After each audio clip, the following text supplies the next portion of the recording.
We started the company to solve our own problem. And I think that's something that cannot be stressed enough, because a lot of innovation in this space is just solutions looking for a problem.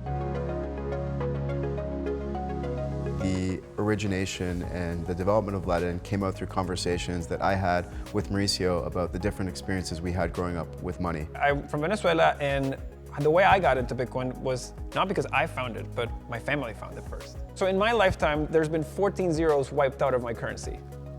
That's the number of zeros in a trillion. All of my friends were leaving the country and with really depressed faces, except for my brother. I went to ask him what he was doing with a lot of skepticism. He says, I'm mining Bitcoin. I asked him to show me. He made me give him my address to get some money into my bank account. Money hits my bank account. In the context of not being able to buy dollars, non-perishables, nothing.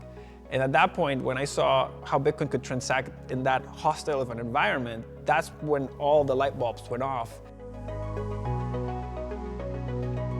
When Mauricio and I first decided to set up a Bitcoin mine in Canada, at that time, the only choice we had was to sell Bitcoin and convert it to dollars to be able to pay these mining expenses. Banks didn't even have comfort in servicing basic bank account services for Bitcoin, let alone offering a loan. So a situation where there was not enough capital that wanted to invest in Bitcoin mining, and lots of people that wanted to hold Bitcoin.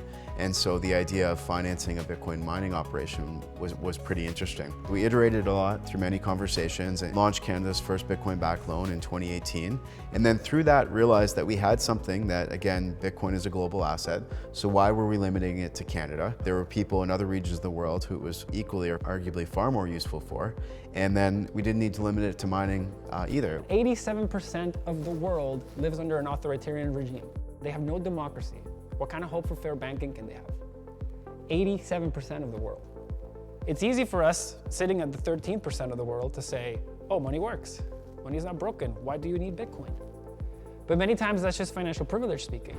The fact that someone in Venezuela can walk up to a Venezuelan bank and open a Venezuelan bank account, he's not banked in the same way that a Canadian is or that an American is. That bank account can be taken away from them any day.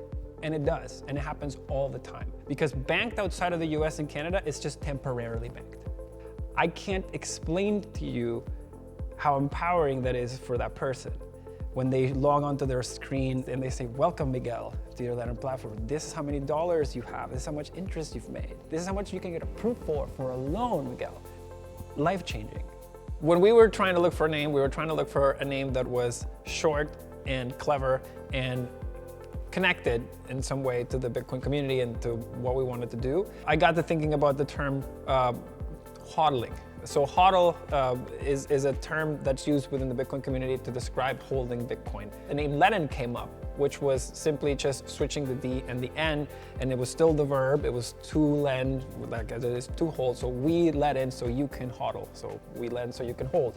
Our first clients at Ledn were our friends, our family.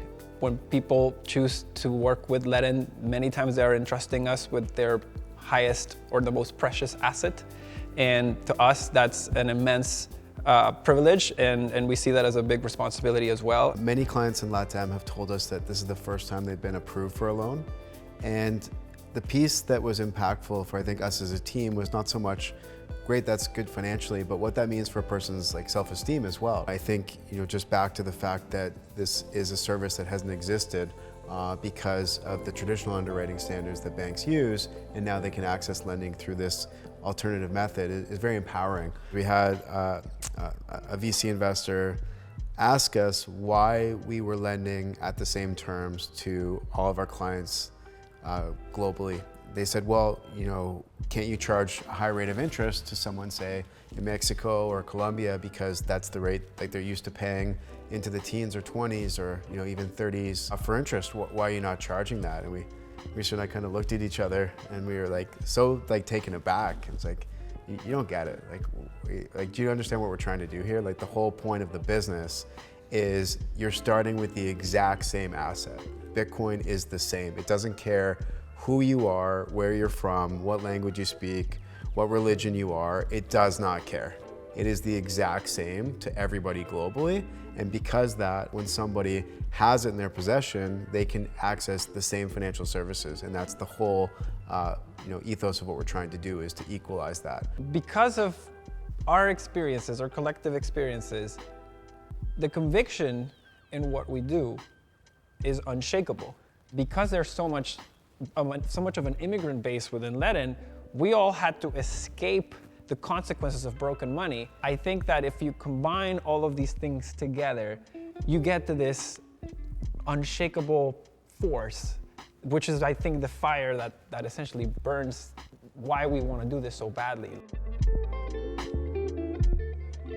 Where I think Ledn plays a very key role is by connecting your digital assets into your real world experience and making that digital asset enhance your day-to-day life. Wanting to buy a house, wanting to buy a car, wanting to pay for groceries. The more we can bridge your digital wealth and convert that into a real life experience or an enhancement to your day-to-day, that's where I think we're going to want to play. What it means to me is helping as many people as we can and equalizing financial services across the world. I love the ability to treat everyone the same way, regardless where they are in the world.